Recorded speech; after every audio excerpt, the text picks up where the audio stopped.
Today's video is brought to you by War Thunder. I'm going to tell you more about them in just a bit.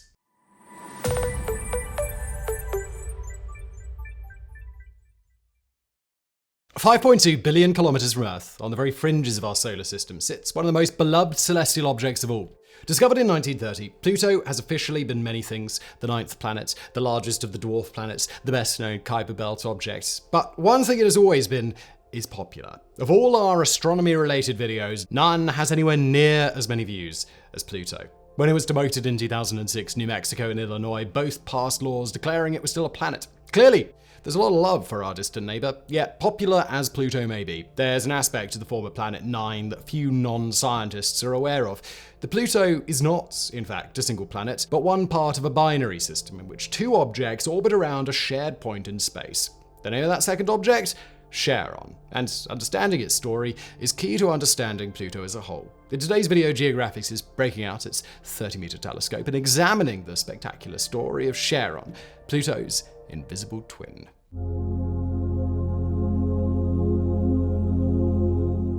In terms of sheer size, there are two moons in our solar system that dominate the rankings. Orbiting Jupiter, Ganymede is the largest satellite of all, a monster moon bigger than Mercury. One planet over, Saturn's Titan is slightly smaller, but comes with a thick atmosphere that makes it appear larger. Yet, impressive as these beasts are, they only top the scoreboard in absolute terms. Because there's another way to rank natural satellites, not by overall size, but by how big they are compared to the planet they orbit. Order your list like this, and Charon comes out at number 1 every single time. The largest of Pluto's 5 moons, Charon dominates its siblings Styx, Nix, Kerberos, and Hydra. While the second and third biggest are a maximum of 113 kilometers wide, Charon boasts a width of 1,212 kilometers, roughly 1/3 of the size of Earth's moon.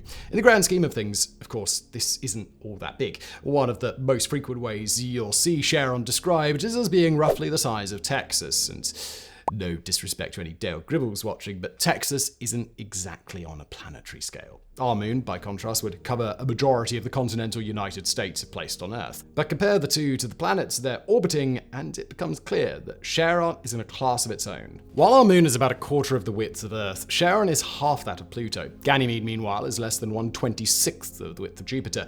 In all the solar system, there's no other natural satellite so similar in size to its parent planet. Because of this, a whole lot of scientists don't actually consider Charon to be Pluto's moon. Instead, they often class Pluto and Charon together as a double dwarf planet system, the only binary planets in our cosmic neighborhood. And this makes sense, since Charon doesn't even orbit Pluto. Rather, they both turn around a point in space that exists between the two, pirouetting through the heavens in a celestial dance like two lovers doing the tango. Actually, make that two extremely drunk lovers attempting to tango. Relative to the other planets, the Pluto system appears to be tipped on its side, making the pair look less like dancers and more like hooch-filled hobos rolling around in an alleyway. Still, at least they can't keep their eyes off one another. Tidally locked, Charon and Pluto always face the same side of one another. With Charon's orbit and Pluto's rotation, each lasting 6.4 Earth days, the giant moon never budges from its spot. Stands on Pluto's surface while somehow avoiding an agonizing death, and Charon would always appear to hang motionless in the same part of the sky, never rising, never setting. A constant cosmic companion. Luckily, it's also one that's visually interesting enough that the sight of it wouldn't get boring. Prior to the New Horizons probe swooping through the Plutonian system in 2015, it was broadly assumed that Charon would be a dull place, an inert grey rock circling a long-dead dwarf planet. And we now know that that's not the case. While Charon is indeed mostly grey, it's not monochrome. Up at the North Pole, a huge patch of colour is starkly visible, a brownish red that mimics parts of Pluto's surface. This is fascinating because it seems to show a sort of exchange going on between the two objects. As methane leaves Pluto's atmosphere, it appears to get trapped by Charon's gravity and pulled toward the satellite's pole. There, sunlight slowly breaks it down until it becomes a class of organic compound called tholins, and this polar region isn't the only interesting part. Even from the surface of Pluto, you'd be able to see the great scars crisscrossing Charon, including one enormous fault line thought to be over 1,600 kilometers long. Likewise, you'll be able to make out the giant mountains and deep craters, the white pockmarks, and the eerily smooth southern hemisphere, a sign of some great cataclysm in the distant past. And that's just the stuff that we were able to see with New Horizons. Because the probe went by so fast, it only properly captured the parts of Charon in sunlight. That means we only have images of 40% of Charon's surface. Who knows what other features might be lurking in the darkness waiting to be discovered. And this isn't just idle speculation. We have good reason to think Charon's entire surface likely carries evidence of ancient cataclysms, starting with the biggest cataclysm of all, the apocalyptic crash that formed Pluto and Charon in the first place. Alright, just before we continue with the video today, I do want to say that it's brought to you by War Thunder, which is the most comprehensive vehicle combat game that has ever been made. You can play with more than 2,000 tanks, planes, helicopters, ships, and you can do this in dynamic combined arms PvP battles. There's also in-depth customization system there for vehicles, so you can apply hundreds of different camouflages and markings to your various machines. Look, every vehicle is incredibly detailed. They're modeled down to each individual component, which offers a really immersive combat experience. Look, as a fan of history, you're probably a fan of history as well watching this channel, and I think you'll really enjoy, as I do, the historical accuracy that War Thunder has. Look, you can play War Thunder on PC, Xbox Series X and S, PlayStation 5, or the previous console generation. It has incredible graphics, super detailed, available in 4K, and when you combine that with this amazing sound effects and music, it's, like I say, really immersive. So, play War Thunder today and get a large free bonus pack if you register through my link below, which includes multiple premium vehicles, premium account, boosters, and much more. Or you can just go to wtplay.link/geographicswtbonus. And now back to today's video.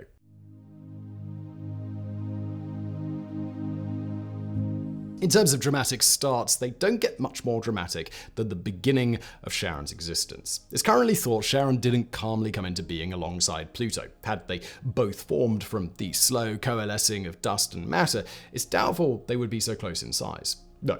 Instead, models show that the two were born in a much more apocalyptic way, when a proto-Pluto collided with a large Kuiper Belt object.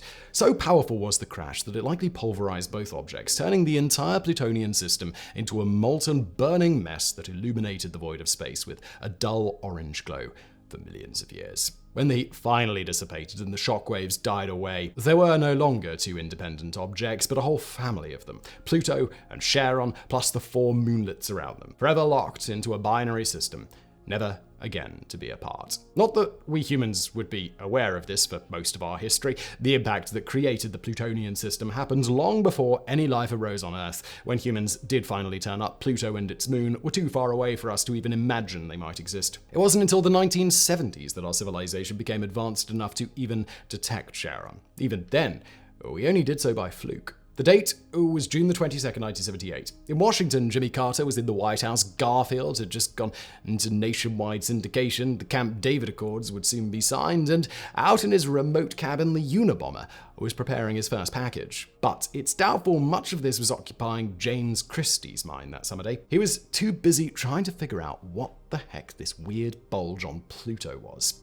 At the time, Christie was working at the US Naval Observatory in Flagstaff, Arizona, pleasingly just down the road from where Clyde Tombaugh had discovered Pluto in 1930. Now Christie was trying to get a better sense of Pluto's orbit. But then he checked the images, noticed the weird bump, and accidentally catapulted himself into the science history books. Rather than just a one-off, the bulge appeared in multiple images of Pluto, sometimes on one side of the planet, sometimes on the other, always exactly matching its rotation period of 6.4 Earth days. When Christie decided to check the image archive, he found it again, a never-before-noticed distortion stretching back into the observatory's past. Initially, he wondered if Pluto didn't have a giant mountain, an ancient volcano, maybe even bigger than Olympus Mons on Mars. That's because the alternative was just too exciting to think about, that it just discovered Pluto's first known satellite. Of course, we already know that a natural satellite was exactly what Christie was looking at. Soon enough, he was able to confirm it with help from a guy called Robert Harrington, who calculated exactly what they should expect to see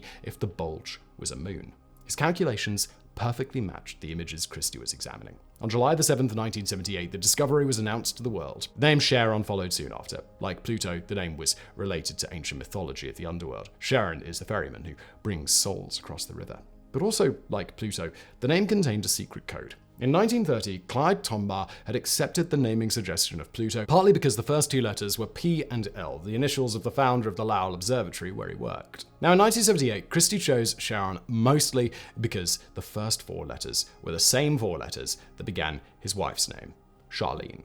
After that cute little discovery story, Charon mostly slipped out of people's consciousness. There was just too much going on in the world, too much politics, too much music, TV for 99% of us to care. Yet the distant moon's time in the spotlight wasn't over. In 2015, as New Horizons went zipping past, it was going to beam back a discovery that would make the space-watching world pay attention. A discovery that showed Charon was far more complex than anyone had ever dared dream.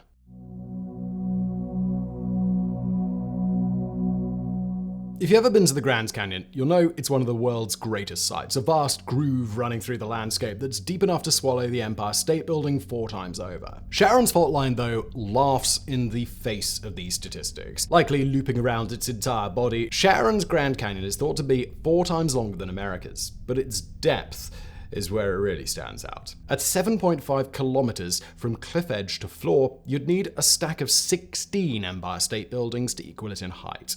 With such mind-bending numbers, it's impossible to imagine a slow process like erosion creating the fault. Hence why scientists believe it might be a sign Charon once held something precious beneath its icy exterior, a subsurface ocean made up of liquid water.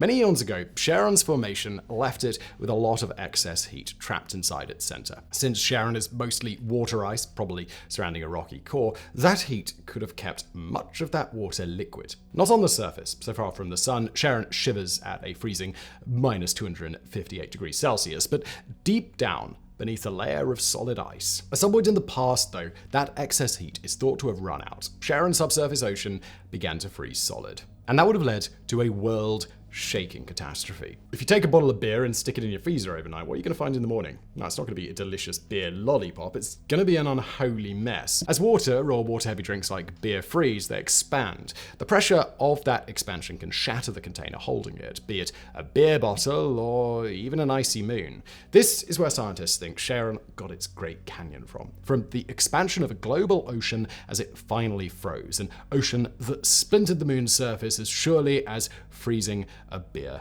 splinters a bottle. Hence why Charon's southern hemisphere is so smooth. The vast plains region known as Vulcan Planum was created when the remnants of that ocean came bursting forth, resurfacing this world as surely as lava resurfaces ours. Remarkably, researchers think this didn't happen all that long ago, at least not on a geological scale. One team recently used a computer model to show Charon's ocean may have only frozen over 500 billion years ago. Now contrast it with how long the same team thinks the ocean existed in liquid state, and was 4 billion years. That's 4 billion years in which this tiny world on the very edges of our solar system may have contained a stable, habitable environment, one with potentially the right mixture of chemicals to allow extremely primitive life forms to evolve. Those of you who watch a lot of these astrographics will have probably seen this part coming. We rarely let a chance to discuss ocean worlds slip through our fingers. If you wanted to take a shot every time you mention subsurface oceans, you'll be pretty drunk.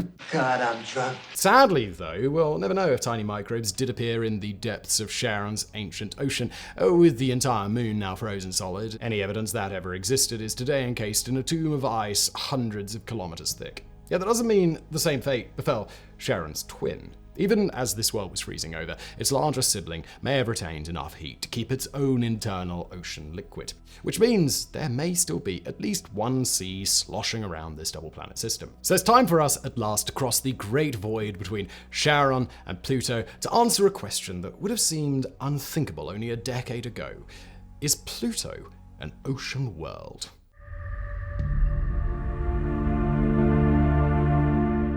When this channel first launched back in the summer of 2019, one of our first videos was on Pluto, which we subtitled The Frozen World. Even back then, there was evidence that maybe this phrase wasn't 100% accurate, that maybe Pluto wasn't quite so frozen below its surface, that maybe there was even an ocean down there, trapped under the ice. Well, since then, the evidence for a Plutonian subsurface ocean has only grown, as has the number of scientists willing to speculate about what it may look like. So, This seems like a perfect time to revisit the former Planet 9, both to fill in some gaps from our original video, and as a handy way to compare its fate to that of its smaller twin, Charon. The most obvious difference is that Pluto's ocean seems to have survived. At the very least, it was around until extremely recently.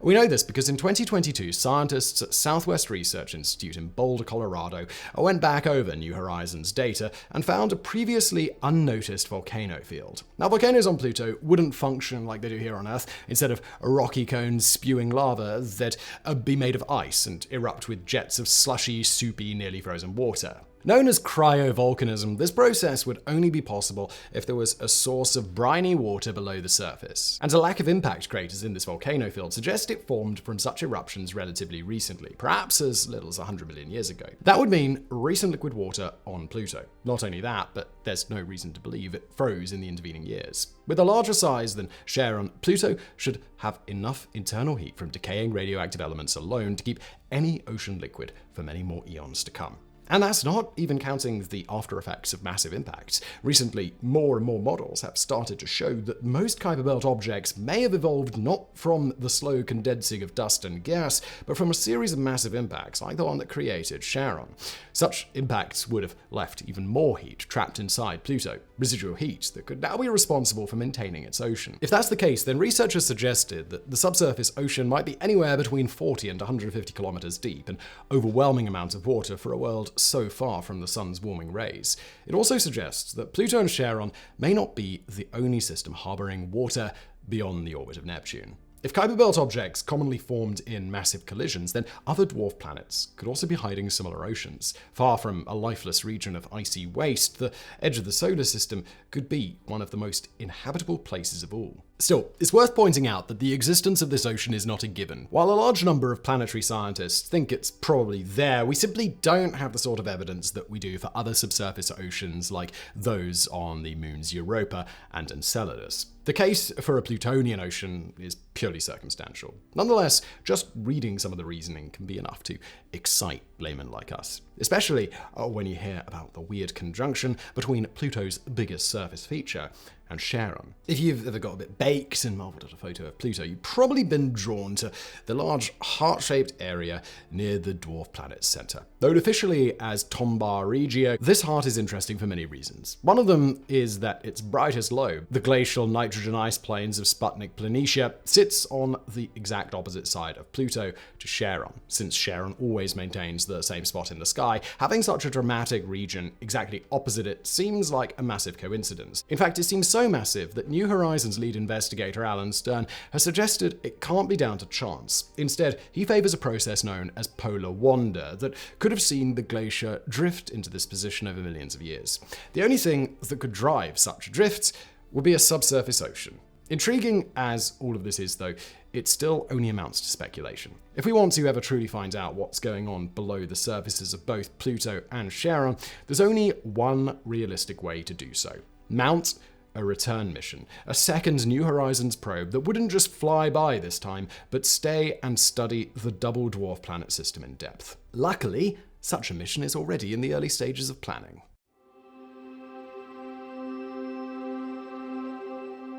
In ancient mythology, Persephone was the queen of the underworld, married to the god Pluto. If the team behind the NASA study concept have their way, though, her name will soon be associated with something much more high-tech, an orbiter probe that will explore both Charon and Pluto in unprecedented detail. That's the dream behind the $3 billion project proposed late last decade. A project that would not only map both surfaces of this double planet system, but hunt for signs of alien oceans either still present or long frozen.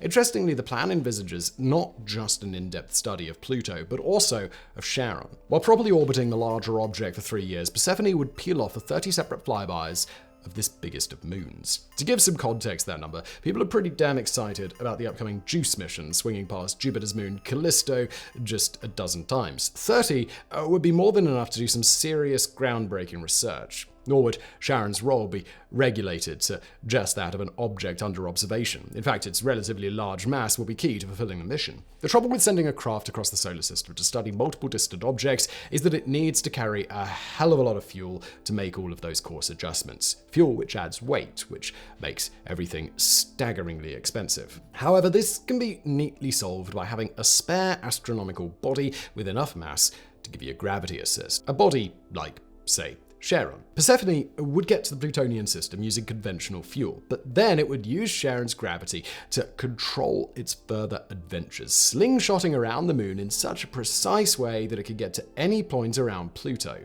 Not only would this allow the probe to examine much more of Pluto, Charon, and even the smaller moons, but it might also allow it to then go on to study other worlds. The outer solar system, you see, is full of dwarf planets we know relatively little about.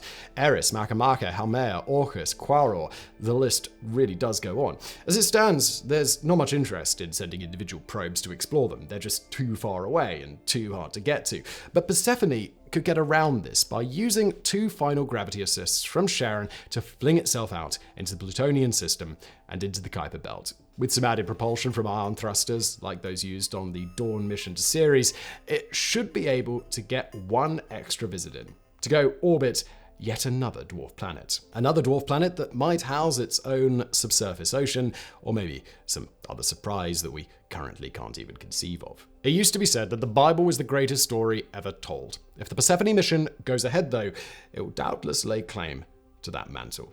Imagine the first in-depth exploration of a double planet system, the first hunt for liquid water out in the Kuiper Belt, the first probe to ever visit multiple dwarf planets in a single mission. But before you start excitedly preparing your stash in advance of the epic photo, we need to inject a note of caution. Well, 2 notes. The first is a warning about the timescales involved. Originally, Persephone was planned for a 2031 launch, followed by a 27-year journey to Pluto and Charon. Since it only took New Horizons 9 years to cover the same distance, you might be wondering if that's a bit of a typo, but it's not. New Horizons was only conducting a flyby, zooming past the double planet system at high speed before vanishing off into the void. Persephone, by contrast, is meant to orbit Pluto.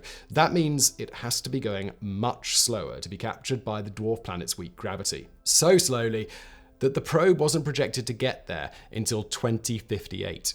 By that point, I'll be old enough to be making videos about the top 10 retirement homes. And that's just on Persephone's original schedule. To make the 2031 launch, the mission needed to be championed by the Decadal Survey, a once every 10 years overview of what the science community thinks NASA should focus on. The Persephone team's goal was to be included in the 2022 edition as a high priority. Instead, when the survey was published, a return mission to Pluto and its twin was nowhere in sight. Now, that doesn't mean Persephone is necessarily dead. A Mars sample return mission was first suggested in 2003, but it didn't get selected by NASA until it was placed in the 2013 survey. A plan to give Uranus a hard probing failed in 2013, but was championed by the 2022 edition. Persephone may yet get selected in 2033. Unfortunately, such a delay will push back the completion of the mission by another decade at least. It could be the 2060s or even the 2070s, before we finally get another close look at Pluto and Charon. As this video has hopefully shown, Charon alone is one of the most fascinating objects in our solar system, a place that might hold the key to understanding so much about the objects and dwarf planets lurking in the Kuiper Belt. We can only hope that one day we're able to unlock these secrets, that eventually Persephone, or another mission like it, will at last enter orbit around this strange and distant moon. And hopefully, we will still be around to see what marvels it discovers. And just before you leave today, thank you again to War Thunder for sponsoring today's video. Get a large free bonus pack if you register through my link below, which includes multiple premium vehicles, premium account, boosters, and much more. Or go to wtplay.link/geographicswt bonus, and thanks for watching.